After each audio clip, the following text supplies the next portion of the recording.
ఇటీవల కేంద్రం లోక్సభ రాజ్యసభలో ప్రవేశపెట్టిన వక్ఫ్ సవరణ బిల్లును వ్యతిరేకిస్తూ ఈ బిల్లు వల్ల ముస్లిం జాతికి అన్యాయం జరుగుతుందని, సవరణ పేరుతో ముస్లింల వక్ఫ్ ఆస్తులను కేంద్ర ప్రభుత్వం స్వాధీనం చేసుకోవాలని చూస్తుందని పేర్కొంటూ నేడు కరీంనగర్ జిల్లా కాంగ్రెస్ మైనార్టీ సెల్ అధ్యక్షులు ఎండి తాజుద్దీన్ పలువురు మైనార్టీ నేతలతో కలిసి డీసీసీ కార్యాలయంలో ప్రెస్ మీట్ నిర్వహించడం జరిగింది. ఈ సమావేశాన్ని ఉద్దేశించి మహమ్మద్ తాజుద్దీన్ మాట్లాడుతూ, ఈ దేశంలో రైల్వే, రక్షణ శాఖ వక్ఫ్ 9.4 లక్షల ఎకరాల భూమి ఉంది. 1995 చట్టం ప్రకారం దేవుని అల్లా పేరు మీద ఈ భూములు అల్లాకి ఇవ్వడం జరిగింది. ఈ భూములను ప్రైవేట్ పరం చేయడానికి, ముస్లింలకు అన్యాయం చేసి మరొక వర్గం వారిని సంతృప్తి పరచడానికి బీజేపీ కేంద్ర ప్రభుత్వం అతి తక్కువ మెజార్టీతో ఉభయ సభలలో బిల్లును ఆమోదింపచేసింది. సెక్యులర్ పార్టీలు అన్ని చెప్పుకుంటున్న ఆంధ్రప్రదేశ్ ముఖ్యమంత్రి చంద్రబాబు నాయుడు, బీహార్ ముఖ్యమంత్రి నితీష్ కుమార్, చిరాగ్ పాస్వాన్, దేవగౌడ ముస్లింల ఓట్లను దండుకొని నేడు మతతత్వ పార్టీతో చేతులు కలిపి బిల్లుకు మద్దతు ఇవ్వడం దారుణం. వీరికి రాబోయే ఎన్నికల్లో ముస్లింలు బుద్ధి చెప్పడం ఖాయమని, వక్ఫ్ ఆస్తుల ప్రయోజనాలు పేద ముస్లింలకు చెందాలని ప్రచారం చేసుకుంటూ ముస్లింలకు అతిపెద్ద ద్రోహం చేస్తున్నారు బీజేపీ నేతలు. దేవాదాయ శాఖ, క్రైస్తవ మిషన్, సిక్కుల కమిషన్ బోర్డులలో ఆయా మతాలకు చెందిన వారిని మాత్రమే సభ్యులుగా చేర్చి వక్ఫ్ కమిటీలు మాత్రం ముస్లిమేతరులకు కమిటీ ఏర్పాటు చేయడం వెనుక బీజేపీ ప్రభుత్వం మైనార్టీ వర్గాన్ని టార్గెట్ చేయడం దారుణం. ముస్లిమేతరులు వక్ఫ్ చేసే ఫండింగ్ ను ప్రభుత్వం స్వీకరించవద్దు.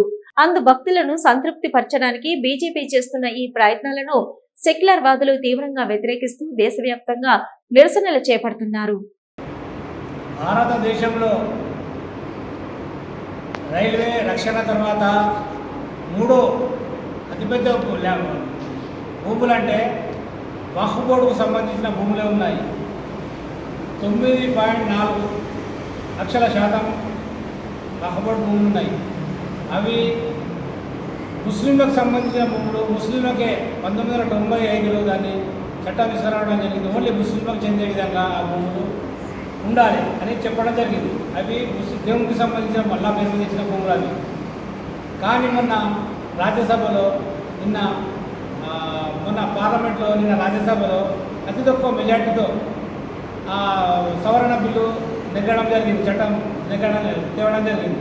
అది బిల్లు పాస్ చేయడం జరిగింది.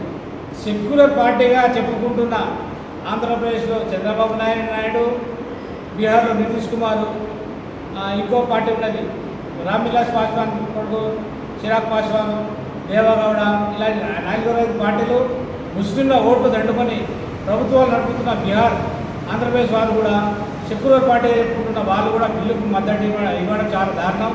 ఎందుకంటే ప్రతి పనిలో మేము ముందున్నాము, ముస్లింలకు అండగా ఉంటున్నాం చెప్పుకుంటూ ఓటు దండుకుంటున్న ఈరోజు సెక్యులర్ పార్టీ వాళ్ళు ఒక మతతత్వ పార్టీ అయిన బీజేపీకి మద్దతు ఇవ్వడం చాలా దారుణం. ఇలాంటి వారిని వచ్చే ఎలక్షన్లలో ముస్లింలు తాగిన బుద్ధి చెప్తారని కోరుతున్నాను. ఇంకోటి, ఒక చట్టంలో ఏమిటంటే నాన్ ముస్లింలు కూడా తన కమిటీలో తీసుకోవడం జరిగింది.